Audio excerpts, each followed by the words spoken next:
জাগিলাৱে কয় হেনো দুৰ্যোধনৰ কথা কণ কণ টকা বিলাহী মাটিৰ ৰোৱা কচু দিনে খাওঁ পাচলি অকণ টকা বিলাহী মাটিৰ ৰোৱা কচু দিনে খাওঁ পাচলি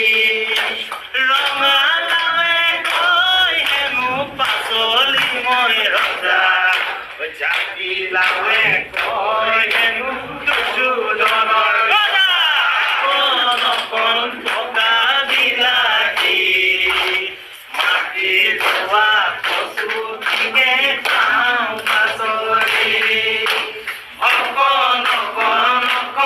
অকণ টকা বিলাহী মাটিৰ ৰোৱা কচু দিনে খাওঁ পাচলি ৰঙালাৱে কয় হেনো পাচলি মই ৰজা জাতিলাৱে